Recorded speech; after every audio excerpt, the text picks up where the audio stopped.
Welcome to the Investing Podcast, presented by Tusk Media. Now, for your early morning look at financial news and activity in audio and video form, here's the Morning Market Mimosa.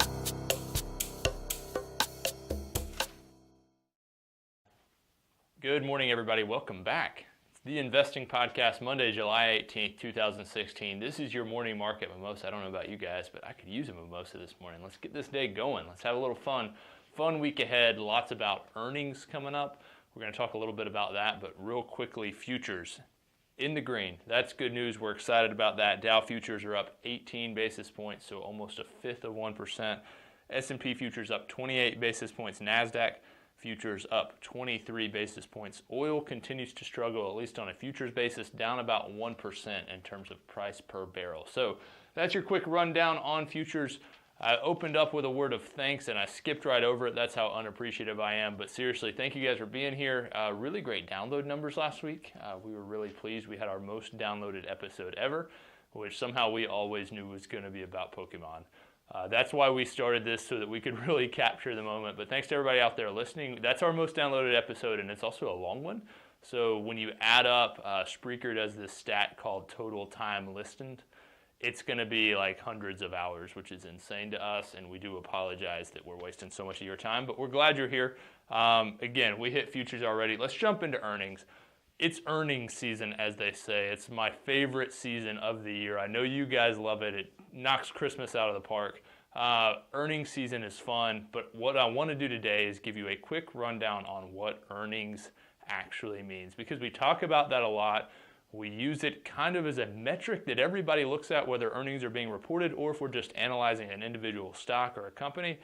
But sometimes people don't really know what earnings means. So earnings, really simple. I want to use the board up here, kind of make an illustration for you. But in essence, earnings is after-tax net income. But what I want to do is use an example of allowance. Think back to when you were a child and you got allowance. And I'm just going to use round numbers here to make it easy. My parents didn't love me. I didn't get an allowance. So just take that as it may be. Leave a 5-star review if you feel bad.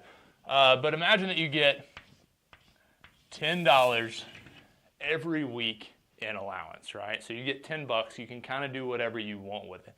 Well, let's say during the course of the week, you buy a pack of gum for $1.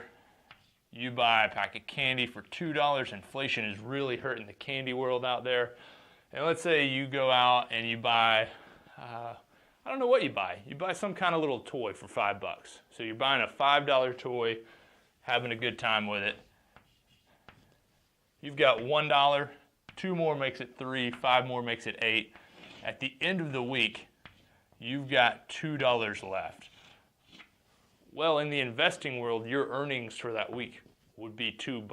Think about it in terms of a company. If a company sells a bunch of product, what they do is they bring in this amount of money. But they've had to spend money other places. So that might actually be supplies. That actually might be marketing. That actually might be staff salaries, things like that. They've spent a lot of money. Some of it might go to tax. But they get left with a certain amount of money. And so that's your earnings. And when we talk about earnings, that's basically what we're talking about. How much money did this company actually make over the quarter? Now, it gets a little bit confusing because we do cite those numbers in terms of earnings per share. So we get a really big number, and then we say, well, how many shares are there out in the marketplace?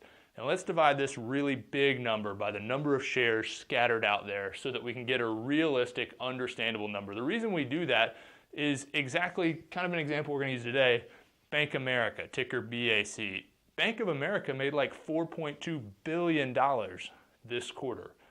If I own a couple of shares of Bank of America, it's insane for me to really be thinking about, well, yeah, I mean, I own part of $4.2 billion profit. I got that. That's kind of coming my way. You've got to break it down to kind of a pro rata share, so to speak. So to use that example, Bank of America just released earnings. Bank of America made 36 cents per share. Again, that comes out to like $4.23 billion in total. And again, if you think about this as just a huge collection of allowance, they made money. Now, the expectation was that they would make 33 cents per share. That's kind of what analysts out there in the world thought they would make. But last year, they made 45 cents per share for this quarter. And this brings us to another great parental topic.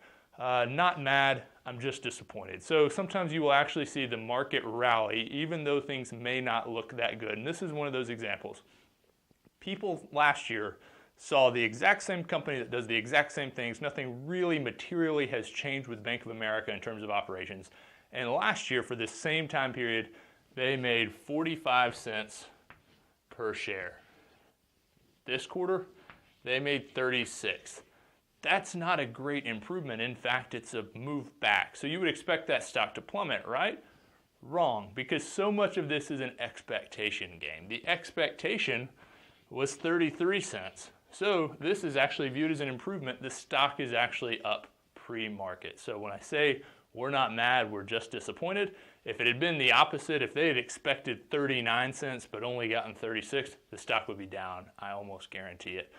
So that's one of those things you got to keep an eye on. You really want to look at how a company is growing in terms of earnings, but you also have to look at how it is performing relative to expectation. Because there's a lot of really, really smart people out there that analyze these companies. All they do is analyze Bank of America, and they think they know what's going to happen. So when you can beat this number on the expectation front, you sometimes do get a bump, and that's what we're seeing in pre-market with Bank of America. Big week in terms of earnings, and we're going to talk about that throughout the week, so we kind of wanted to do this allowance-based lesson early on, but a lot of companies that are either trendy or names in our portfolio are reporting earnings. Companies like Netflix, Intel, EMC, Yahoo, Johnson & Johnson, AT&T, a slew of them. So big, big earnings week. We'll be talking about those things, and I expect that earnings will be what drives the market this week as everybody looks at how these big major corporations are actually performing. We will be back in just a little bit with the Stock Market Power Lunch. We've also got Investing Happy Hour coming your way, and the big interview that we've been hyping up with Cody Willard. We're recording that tonight at 4:30. That's a developing situation that you need to stay tuned and subscribe to get updates on. But we hope to be talking to Cody in just a couple hours. You all have a great morning. We'll talk to you soon.